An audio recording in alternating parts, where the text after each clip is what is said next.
Bismillahirrahmanirrahim.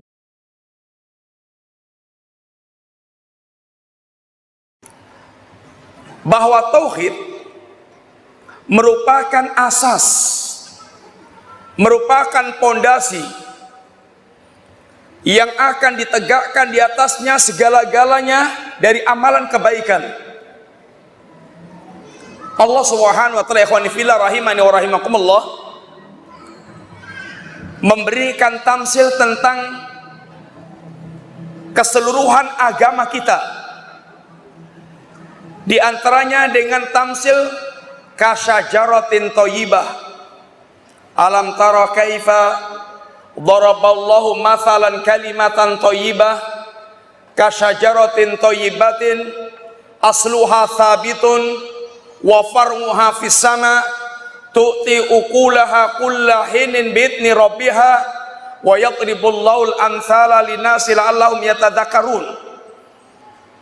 Tidakkah Anda perhatikan bagaimana Allah Subhanahu wa ta'ala telah membuat tamsil, ini membuat perumpamaan tentang kalimat thayyibah, ini kalimatul iman, kasyajaratin thayyibatin, seperti pohon yang bagus. Bagaimana syajarah yang bagus, ikhwani fillah? Asluha thabitun wa farhuha fis sama tu'ti ukullaha kulla hinin bi'idni rabbiha. Pohon yang bagus adalah akarnya kuat, batang percabangannya menjulang tinggi, kemudian buah-buahannya itu keluar selalu dengan izin Allah Subhanahu wa ta'ala. Wa yadribullahu al-amthala linasi la'allahum yatadzakarun. Itulah perumpamaan yang Allah buat. Mudah-mudahan manusia mau mengambil pelajaran dari perumpamaan Allah Subhanahu wa ta'ala tersebut. Mari kita lihat sedikit atau sebentar tentang tamsil kalimat ini. Apa yang Allah umpamakan tentang syajarah thayyibah. Kehidupan iman dan kehidupan seorang mukmin Allah Subhanahu wa ta'ala tamsilkan dengan pohon yang sempurna. Akarnya kuat, batang percabangannya menjulang tinggi, kemudian mengeluarkan buah-buahnya setiap saat. Para ulama menjelaskan bahwa akar pada bagian pohon itu adalah aqidatut tauhid. Ini akidah tauhid. Kemudian batang percabangan yang menjulang tinggi adalah segala bentuk amalan saleh yang terangkat naik diterima oleh Allah Subhanahu wa ta'ala. Kemudian buah-buahan yang keluar setiap saat adalah hasil yang mereka rasakan sebagai seorang muwahhid dan hasil yang dirasakan oleh manusia secara umum dari orang-orang yang mereka bertauhid. Ikhwati billah rahimani wa rahimakumullah, ada asal dan dikatakan asal. Apa itu asal? Pokok atau pondasi. Apa itu akar? Apa itu? Dikatakan para ulama, al asal itu ma asfala syai' wa yubna alaihi ghairu. Apa yang letaknya itu paling bawah dan semua yang lainnya dibangun di atasnya, sehingga betul-betul ini menjadi tumpuan segala-galanya. Ini asal. Kalau itu rumah, maka asalnya adalah pondasi. Yang pondasi ini menentukan semua bangunan yang ada di atasnya. Sebagaimana akar sebuah pohon, ini akan menentukan semua batang percabangan yang ada di atasnya. Al-Imam Ibnul Qayyim Al-Jauziyah rahimahullah ta'ala, beliau mengatakan, man arada uluwa bunyanihi fa'alaihi bitawthiqi asasi wa ihkamihi wa syiddatil i'tina'u bihi. Beliau katakan diantaranya, barang siapa yang dia menginginkan tingginya bangunan, hendaknya dia benar-benar memperhatikan betul tentang pondasi yang dia siapkan hendaknya dia benar-benar memperhatikan betul tentang pondasi yang dia siapkan. Karena kata beliau bahwa fa inna uluwa bunyani ala qadri tawthiki asasi, karena sesungguhnya tegaknya bangunan atau tingginya bangunan yang dibangun di atas pondasi itu sangat tergantung dengan pondasi yang menyangganya. Betul? Betul nggak? Kalau ingin membangun rumah tingkat 10, apa yang diperhatikan dulu sebelum yang lain-lain, ikhwan? Tentu mempersiapkan pondasinya yang kira-kira bisa menyangga bangunan tingkat 10. Oleh karena itulah beliau katakan fal arif, orang yang pandai, himmatuhu tawthiki asasi, orang yang pandai itu selalu memperhatikan tentang pondasi yang akan menyangga bangunan di atasnya. Wal jahil, dan orang yang bodoh itu yarfa'u al-bina bi ghairi asas, dia memperhatikan tingginya bangunan tanpa memperhatikan tentang pondasi. Maka sungguh semua orang yang tahu tentang masalah ini akan mengatakan orang ini bodoh. Dia berpikir dia berusaha untuk membuat bangunan tingkat 10, tetapi tidak dia siapkan pondasinya yang siap menyangga bangunan tingkat 10, maka pasti akan hancur-hancuran. Ikhwati fillah rahimani wa rahimakumullah, ketahuilah bahwa kehebatan semua yang dibangun di atasnya itu sangat bertumpu dengan pondasi yang menyangganya. Maka apabila Anda melihat segala macam kehebatan para sahabat Nabi Rasulullah alaihi jami'an, bagaimana amal-amal mereka yang seandainya kita membaca kisah-kisah para sahabat tentang jihadnya, tentang infaknya, tentang pembelaannya kepada Nabi, tentang pengorbanan yang telah mereka lakukan, maka sungguh kita ini seperti membaca komik yang seakan-akan dunia luar yang susah untuk kita wujudkan. Coba antum bayangkan umpamanya berkaitan dengan infaknya para sahabat Nabi Rasulullah alaihi jami'an, bagaimana mereka benar-benar telah menjadikan harta-harta mereka itu sesuatu yang sangat murah di jalan Allah Subhanahu wa taala, karena telah terbangun keyakinan di sini bahwa setiap harta yang dia keluarkan adalah perdagangan yang akan menguntungkan bagi mereka kelak, yang dia petik hasilnya di sisi Allah Subhanahu wa taala. Coba antum perhatikan umpamanya Suhaib Ar-Rumi, bagaimana ketika dia hijrah dari Makkah ke Madinah, di tengah jalan dia bagaimana dihadang orang-orang Quraisy.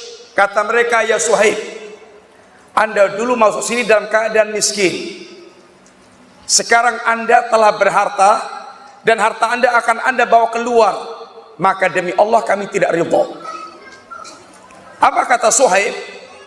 Bagaimana seandainya aku serahkan seluruh hartaku kepada kalian, bahkan akan aku tunjukkan di mana simpanan hartaku, silahkan Anda ambil. Akankah kalian membiarkan aku melenggang ke Madinah? Maka ketika Suhaib sampai di Madinah, sungguh Rasulullah SAW memberikan ucapan selamat yang sangat hangat, dan Nabi mengatakan, Rabi hal bai'u ya Aba Yahya, Rabi hal bai'u ya Aba Yahya, sungguh telah beruntung perdagangan Anda wahai Abu Yahya. Perdagangan apa yang telah dilakukan oleh Suhaib Ar-Rumi? Dia telah berdagang dengan Allah, dengan harta-hartanya yang dia ingin membeli surga yang disediakan oleh Allah Subhanahu wa taala. Abu Talha ketika dia mendengar ayat Allah Subhanahu wa taala, lan tanalul birra hatta tuhibbu hatta tunfiqu mimma tuhibbun, tidaklah seorang akan sampai pada hakikat kebaikan sampai dia menginfakkan sebagian harta yang dia senangi. Maka Abu Talhah dia mulai tengok harta yang dia miliki, dan dia dapatkan harta yang paling dia miliki, yang paling dia senangi adalah kebun Bairuha, kebun yang ada di masjid depan Masjid Nabawi, yang Nabi pernah memasuki dan meminum airnya di situ.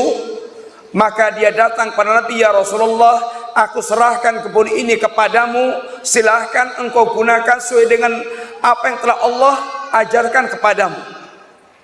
Lihatlah bagaimana Suhaib Ar-Rumi benar-benar ya Abu Talhah, bagaimana hatinya betul-betul dia telah menjadi hati yang orientasi kehidupannya adalah perdagangan mereka dengan Allah Subhanahu wa taala. Lihat pula bagaimana orang-orang yang para sahabat, bagaimana mereka dalam hal kebaikan dan dalam hal menghentikan keburukan. Sungguh semua yang kita baca dari sejarah kehidupan para sahabat Nabi, semuanya adalah hasil tarbiyah imaniyah yang telah dilakukan Rasulullah sekian tahun. Hati mereka dididik, benar-benar hati mereka telah berwarna dengan warna keimanan. Menancap dalam hati mereka keyakinan tentang Allah, keyakinan tentang yaumul akhir, keyakinan tentang jannah wan nar. Lihatlah di antaranya kisah-kisah dari para sahabat Nabi berkaitan dengan ibadah mereka, berkaitan dengan akhlak mereka, berkaitan dengan pertaubatan mereka, berkaitan dengan bagaimana mereka jihad mereka di jalan Allah Subhanahu wa taala. Maka hebatnya bangunan amal yang mereka bangun itu disebabkan karena kuatnya pondasi yang mereka miliki. Maka kata Ibnu Qayyim, wal a'malu salihat wa darajat bunyanun, amal-amal saleh dan tingkatan amal yang mereka lakukan itu adalah bangunan. Wa asasuha al imanu, dan pokoknya pondasinya itu adalah iman. Ikhwati billah, maka kenapa diantaranya yang pertama kali wajib kita perhatikan adalah betul-betul perkara tauhid, akidah tauhid sebelum yang lainnya. Karena sungguh perkara ini menjadi sebuah dasar dari setiap amal yang kita lakukan, yang apabila amal kita tidak kita tegakkan di atas ini, maka la yanfa, sama sekali tidak bermanfaat. Al-Imam Ibnu Qayyim membawakan ayat Allah Subhanahu wa taala, memberikan contoh satu di antara ini contoh amal yang tidak bermanfaat kecuali apabila ditegakkan di atas tauhid yang benar. Ini firman Allah, afaman assasa bunyanahu ala taqwa minallahi wa ridwanin khairun amman assasa bunyanahu ala jurufin harin fanharabi fi nari jahannam.